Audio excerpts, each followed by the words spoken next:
The RAV4's been running the compact SUV game for years, but lately, it's starting to feel like that kid who peaked in high school. The competition's not just catching up, they're blowing past it with cleaner interiors, smoother hybrids, and tech that actually feels 2025 ready. What's up, guys? This is Luke from CarLandTV, and today we're checking out 5 SUVs that can straight up beat the Toyota RAV4 and make you rethink what best-in-class really means. But first, do me a quick favor. Tap that subscribe button and ring the bell so you don't miss what's coming next. It ain't required, but those clicks keep this thing rolling and make it easier for me to keep dropping solid car content straight to your screen. Now let's get back into it. 2025 Honda CR-V. I'm starting with the CR-V because it just nails the daily driver stuff that actually matters. Real cargo and people space are strong, with 39.3 cubic feet behind the second row and up to 76.5 with seats down, which tops the RAV4's 37.6 and 69.8 numbers. Wheelbase and overall length are a touch longer too, which helps the ride feel calmer on rough pavement. No cap. Powertrains are simple and dialed.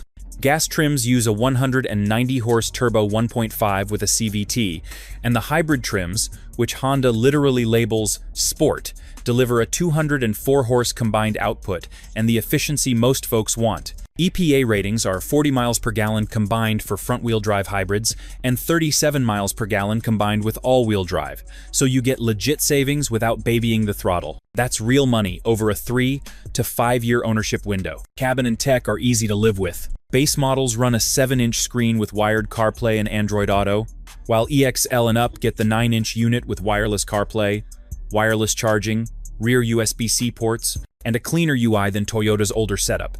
Honda sensing is standard, including automatic emergency braking, lane keeping, and adaptive cruise, so safety assists are not some pricey package. Bet that matters on long highway runs. Here's the punchline.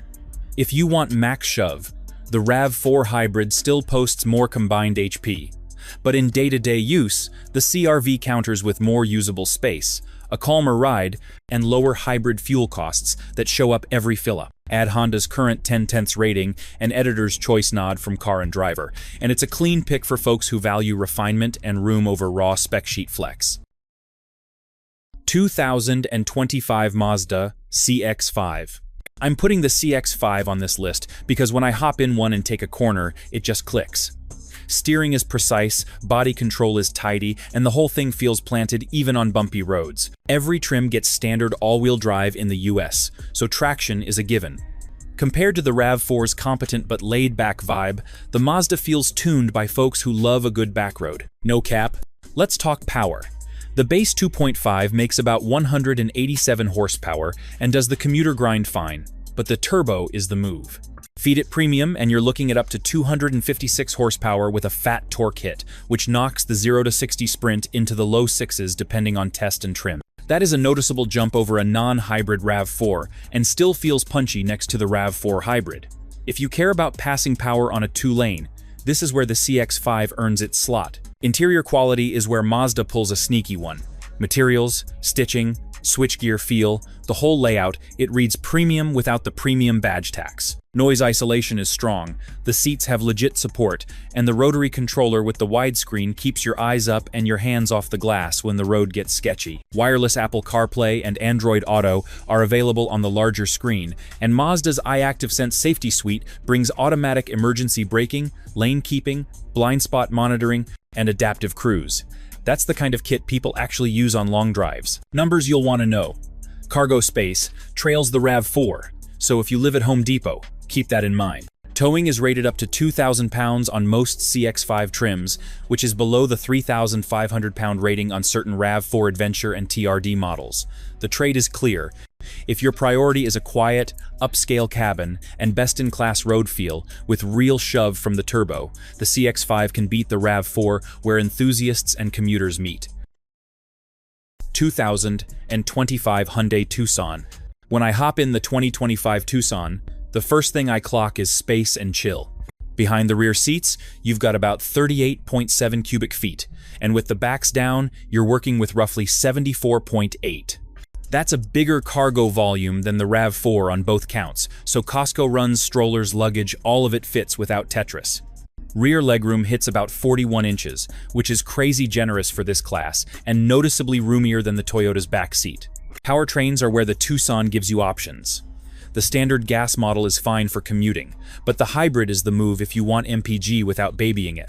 The blue trim is EPA rated up to 38 mpg combined, and the other hybrid trims are rated around 35 combined. Output sits at a healthy 231 horsepower from the 1.6 turbo hybrid setup, and all-wheel drive is available. If you're cross-shopping RAV4 hybrid, keep in mind the Toyota posts around 39 combined, but the Hyundai counters with the quieter, smoother vibe and newer cabin tech. Bet long trips feel easier in this one. Tech and cabin feel are where the Tucson leans in. You can get dual 12.3-inch displays, a clean UI, a proper head-up display on higher trims, and the usual must-haves like wireless Apple CarPlay and Android Auto, plus a wireless charger and USB-C ports. Hyundai's safety stack is loaded too, with lane keeping, blind spot monitoring, rear cross-traffic alert, adaptive cruise, and the camera-based blind spot view monitor on upper trims.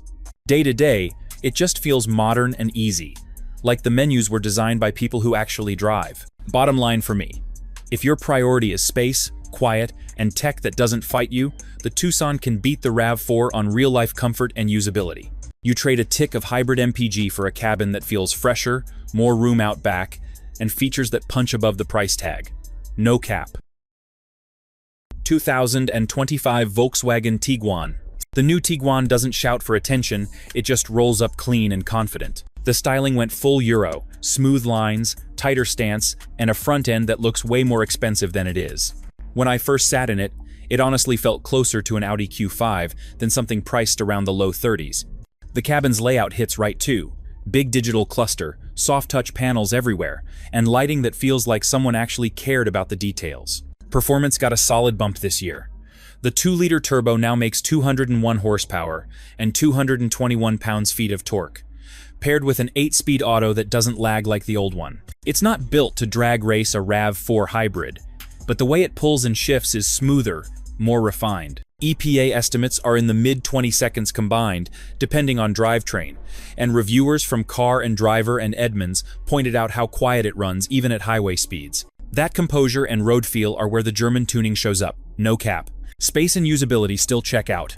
You've got about 26 cubic feet behind the second row, close to 59 when folded flat. The RAV4 still hauls more on paper, but the Tiguan's floor is wide and flat, so it's easier to load big stuff. Safety gear is full stack. Adaptive cruise, lane keep, blind spot assist, and emergency braking standard. The SEL R-Line trim even adds massaging seats, a 15-inch screen, and ambient lighting you can color tune. Bet you won't find that in a Toyota showroom. So yeah, if you want a small SUV that feels like a grown-up ride without paying German luxury prices, the 2025 Tiguan clears that bar easily.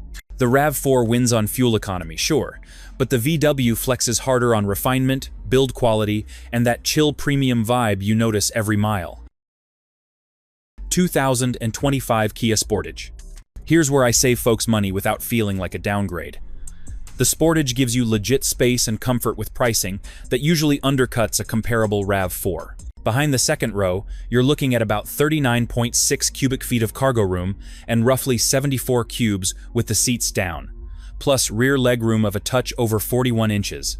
That back seat is adult-friendly, road trip-friendly, and kid seat-friendly. Ride quality stays calm over busted pavement, and cabin noise is well controlled. I've taken it on long highway runs and it cruises easily, no cap. Powertrain choices are the cheat code. The hybrid pairs a 1.6 turbo with an electric motor for punchy torque around town, and the front-wheel drive version is rated up to about 43 miles per gallon combined, while all-wheel drive trims sit around 38 combined. If you want max efficiency plus commute flexibility, that's a sweet spot. There's also a plug-in hybrid with about 30+ miles of electric range and a combined output of around 261 horsepower. That setup covers school runs and errands on electrons during the week, then road trips on gas over the weekend. Bet that versatility hits different when gas spikes. Inside is where Kia leans hard on perceived luxury for the money. The available dual 12.3-inch displays look clean, the interface is quick, and you can get a 360-degree camera, heated and ventilated front seats, and a proper driver assist stack with adaptive cruise, lane centering, and blind spot collision avoidance. The seats have real support, The steering wheel feels right, and storage cubbies are smartly placed. Wireless charging and multiple USB-C ports keep everyone powered up without cable fights. 2 checks before you buy. Towing tops out around 2,000 pounds on most Sportage variants. So if you're hauling a heavier boat, the RAV4 Adventure or TRD Off-Road with 3,500 pounds has the edge. Also, the Sportage hybrid power hits best in the mid-range rather than as a high RPM screamer, which is perfect for daily use but won't wow thrill seekers. Stack the warranty at 10-year or 100,000 miles on the powertrain and the equipment you get for the sticker, and the Sportage can beat the RAV4 on value, cabin space, and everyday efficiency.